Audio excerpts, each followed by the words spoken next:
I would like to begin by briefly examining the values and priorities of the current education system. In 2015, Nick Gibb, Minister of State for School Standards, gave a speech titled "The Purpose of Education," in which he outlined the three core elements or values of the education system as he saw them. He stated that education is the engine of our economy, it is the foundation of our culture, and an essential preparation for adult life. Now, at first glance, this statement seems wholly legitimate. However, the language that Gibb has chosen reveals one of the core problems with our education system. To speak of an engine implies that young people are simply fuel for the economy. To speak of a foundation implies that young people are just construction materials. And the idea that education is an essential preparation for adult life, while very much correct, has an implication about it that life during childhood and adolescence is actually not that important in itself. Currently, in the eyes of society, a successful education system is one which prepares young people to be the best, most highly skilled, most knowledgeable fodder for the economy that they can be. Competition is rewarded and individualism is celebrated in order to prepare them for this role. Now, this may seem a pretty strong way of wording it, but it can be stated with confidence that we have essentially lost sight of the fact that children are people rather than just potential. This problem was pinpointed recently by Sammy Wright, who stated that by placing so much emphasis on exams and assessments, the education system is fostering this idea that the process is only made valid by the outcome. This attitude is entirely reflective of our current society, in which it is the end product which is most highly prized. It can be seen in the obsession with profit, in the prevalence of debt, in consumerism, and in the concept of material reward. The result of this attitude towards education is multifold, but there are two key things that I would like to emphasize. The first is that we have created a schooling system which, as I have just mentioned, has lost sight of the fact that children are people. They are unique individuals who have different needs, learn in different ways, and whose achievements, personality, and effort cannot be measured by the same scale. Secondly, we have created a schooling system which is perpetuating societal values such as individualism, competition, and profit, which, when excessively prioritized, can have a negative impact on the well-being of society. Off the back of these 2 points, there is a strong argument to be made that a new way of educating must be introduced, one that begins to shape society into something which prioritizes people over profit, while simultaneously enhancing the well-being of our young people, fulfilling their inherent creativity and curiosity and honoring their status as people. For Christians, the most important place to look for answers is in the Bible, because it is here that we find out how to live the good and right way, both personally and in public life. Finding an answer to the education question, however, is not particularly straightforward. There is no concrete biblical education model that we can easily lift and place into our current society. However, there are certainly biblical principles that can influence our priorities in education. At this point, I'm just going to clarify a couple of things. Firstly, the term education is a really broad term encompassing learning in many different forms. For the purposes of this talk, I'm going to be using the term purely in the context of schooling. Secondly, there are many different biblically influenced education models, including faith schools and homeschooling, both of which can be justified by biblical law. However, today I want to focus on one of the greatest laws that runs all the way through all biblical teaching: love your neighbour as yourself, which is at the heart of what Christians may deem to be the most life-giving alternative to current society that can be found. Like the term education, this commandment can be viewed from multiple perspectives, but I'm going to narrow it down today to look exclusively at the final part of the commandment, as yourself. There is a strong argument to be made that the word yourself here carries as much weight as love and neighbour, and I think that the inclusion of it is really, really important.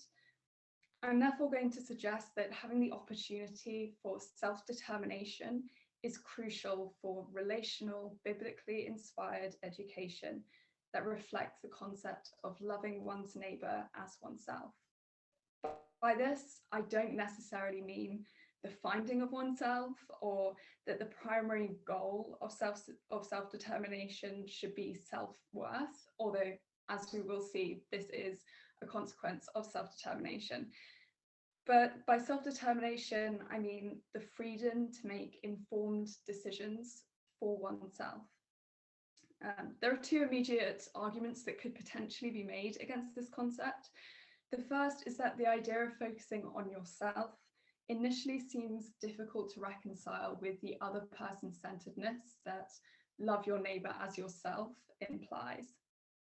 The second is that the Bible tells us to be wary of the self-centered individualism that is associated with the term self-determination.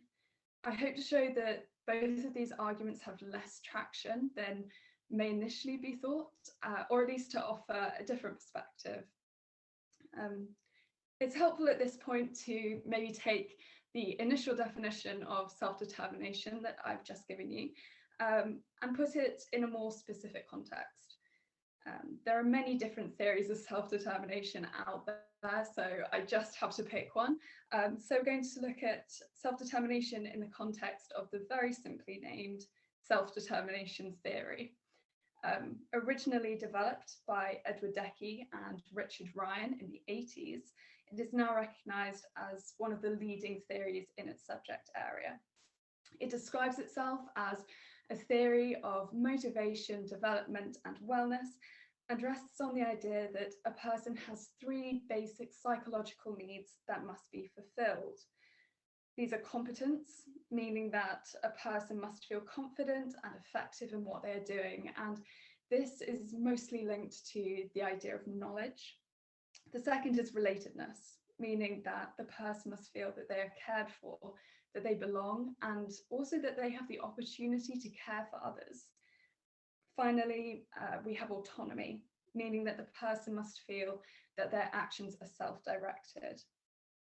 The fulfillment of these three basic needs, and subsequently the fulfillment of self-determination, results in what Ryan and Deci call autonomous motivation, which is when someone does something with a real sense of interest, enjoyment, and value.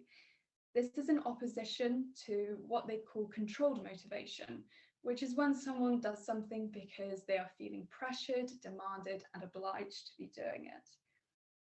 It should be said that controlled motivation is currently the most dominant form of motivation in schools and manifests itself in the emphasis on exams, grades, and university places.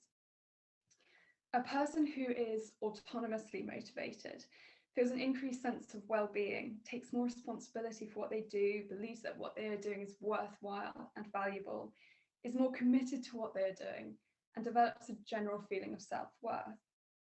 In the context of schooling, autonomous motivation would result in the person progressing faster, having more confidence, being happier, taking more responsibility for their learning, and crucially, having greater capacity to build and sustain good relationships.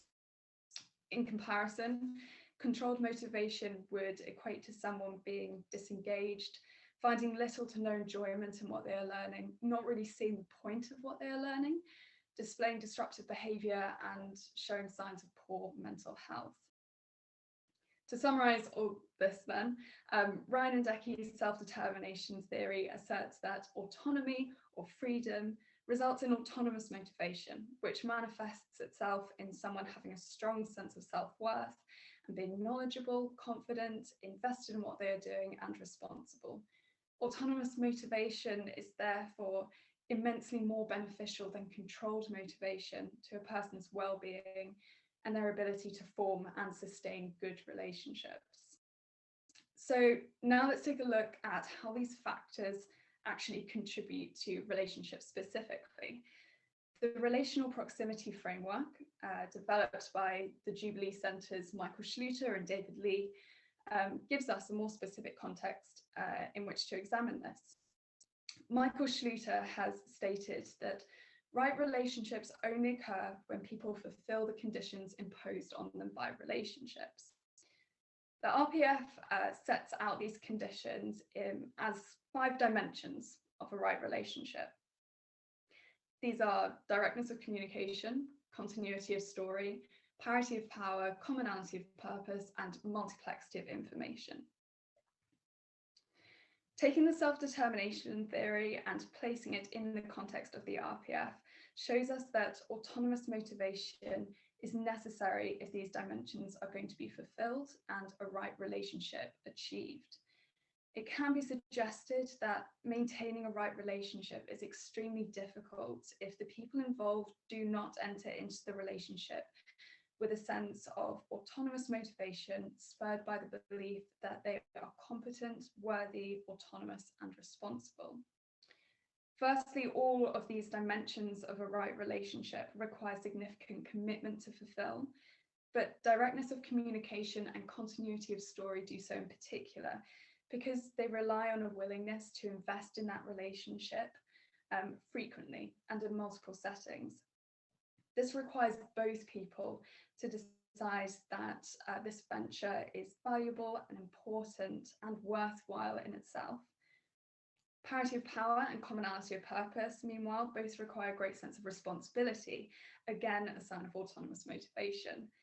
Each person in the relationship is accountable for working through differences, be they of power, intention, or aim, and each is held accountable for how they treat the other and the impact that this has on the relationship.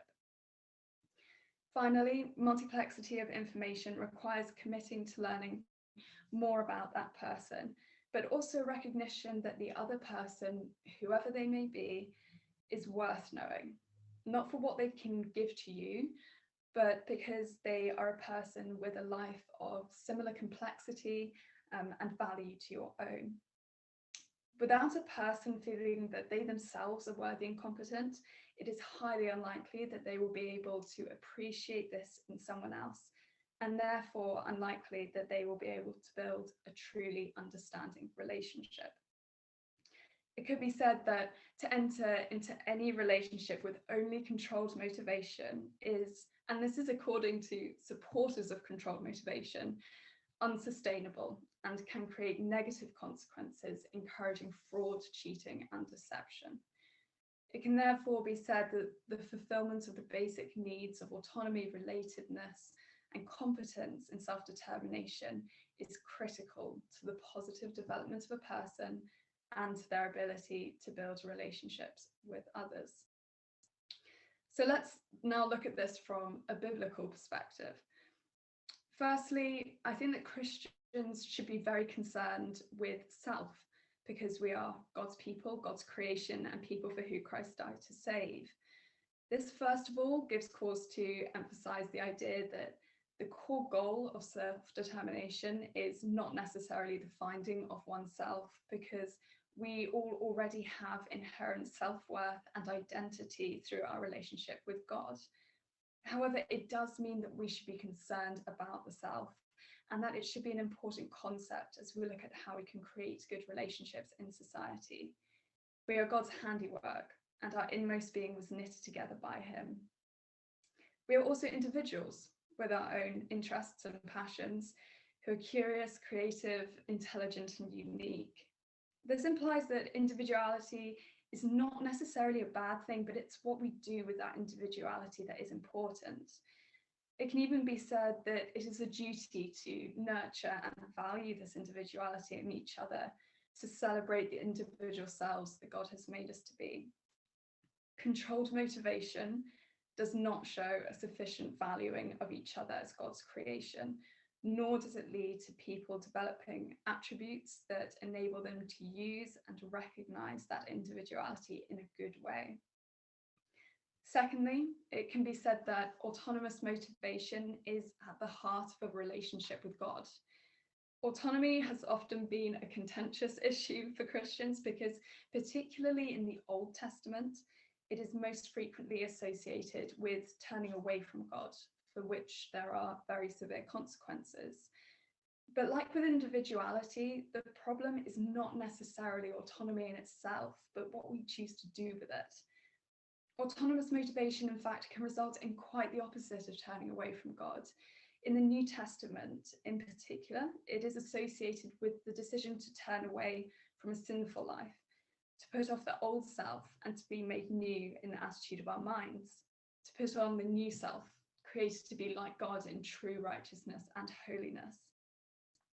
Autonomous motivation does not mean blinkered independence, but the opportunity to make our own informed decisions and to enter into something, be that a relationship or a task, voluntarily and with a genuine belief that that thing is worthwhile and valuable. Hebrews 11 tells us that without faith, it is impossible to please God, because anyone who comes to him must believe that he exists and that he rewards those who earnestly seek him. It can be said that a true relationship with God cannot be sustained without some element of autonomous motivation, because without it, the capacity for responsibility, commitment, and even faith will simply not be there. It can be said then that if autonomous motivation is needed for a relationship with God, then surely it must be important for earthly relationships as well, including those in the classroom. However, it also has to be explicitly stated that autonomous motivation in a biblical context does not mean unbridled freedom. While supporting the idea of autonomous motivation, parables such as the prodigal son and the wise and foolish builders also show that there are very real consequences to a negative use of our autonomy and free will. The prodigal son becomes destitute and the foolish builder's house is destroyed. Biblical freedom takes place within a framework of the law. In Romans 8, Paul states that through Jesus Christ, the law of the Spirit who gives life has set you free from the law of sin and death. It is not that we are free of all and any law, but that we have willingly chosen to live our lives within a different set of laws or structure through which greater freedom and abundance of life is found. So let's move on to what a pedagogy influenced by a biblical perspective of self-determination actually looks like. Let's begin by addressing the point that I have just made. It is clear that while biblically inspired education may imply increased autonomy, it does not mean that education should be entirely unstructured or that self-determination should not take place within a framework. This is where the concept of self-directed learning comes in. Self-directed learning can be described as a form of learning that has a high view of students as people, which gives them the chance to have agency over their learning, but still remains within a structured format which would recognisably be described as school. A good example of self-directed learning is Charlotte Mason's pedagogical approach. Mason was an educator and also a Christian at the turn of the 20th century, whose ideas were very firmly rooted in a high view of the child as a person. Mason was strongly in favour of self-directed learning, while also maintaining that education needs to be academically rigorous and challenging. One of the main pillars of her pedagogical approach was a technique called narrated learning, which is essentially when a child reads something or listens to something and then explains it back to the teacher and the class in their own words, focusing on whichever bits they find most interesting or most important. It's a technique which respects the individuality of each person and allows them freedom and self-determination in their learning, while also ensuring that they retain the necessary information and learn other skills, such as analytical and listening skills. It allows people to gain knowledge from each other as well as of each other. to find common ground despite differences, to respect each other's opinions, and all in all, to build respect for each other. All of these things are key to relationships. A similar, perhaps more well-known method is Maria Montessori's approach. Also a Christian, Montessori held ideas about the importance of a child's personhood, which aligned very strongly with Charlotte Mason's. At the heart of her method is an emphasis on learning through discovery, creativity, and play, with the aim of helping the student develop holistically at their own pace and in their own way. Interestingly, strong parallels can be drawn here between some educational models that we do find in the Bible, such as the role of the Levites in the Old Testament, and Jesus's own teaching style. I would love to go into these now, but unfortunately I have a time limit. So I'm going to move on to a second practical aspect of biblically inspired education, which is play, by which I mean play in the broadest sense, the freedom to go wherever curiosity leads, to search and to discover, to experiment and to create without unnecessary adult intervention. It is arguably through play that young children have the greatest opportunity for self-determination, because through it they are given autonomy, opportunity to interact with others, the ability to make decisions for themselves, and the freedom to learn in a way that they understand at their own pace. It has been remarked upon that a decline in opportunities for play in the past 50 years or so has led to a rise in narcissism, anxiety, depression, and a drop in empathy, creativity, and critical thinking. Peter C. Hodgson, the theologian, makes another interesting argument for the importance of play and autonomy in education through his reference to wisdom, which he defined as a lifelong process of interaction with the natural and cultural environment by which individuals grow and are transformed. Such interaction with the natural and cultural environment cannot be achieved in the classroom setting alone. Instead, we must create opportunities for children to interact with each other autonomously, away from the tight schedule and structure of the state curriculum. Examples of how this could be implemented practically include extended lunch breaks, less homework, the creation of safe spaces for play after school, and the opportunity to take part in adventure trips or outdoor pursuits activities in which the children are encouraged to work together and challenge themselves. We have a tendency to both over and underestimate our young people, in that we burden them with a schedule and a workload that would crush many adults, yet forget that children's minds have a far greater capacity for information, learning, and wonder than our school system gives them credit for. And we also forget that they need autonomy and relatedness as well as competence in order to be fulfilled in this way. I would also like to very quickly add that the Bible actually suggests that play is a blessing. Zechariah 8 says that when God returns to Zion and dwells in Jerusalem, the city streets will be filled with boys and girls playing there. This suggests that play is good and right and a blessing from God, and so who are we to take it away? I would like to conclude by highlighting the fact that we are at a critical point of change in the education system.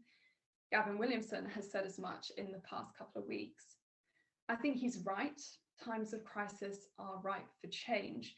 However, when he talks about change, he's talking about a 5-term academic year and lengthening the school day. And we really have to ask ourselves whether this is the best approach.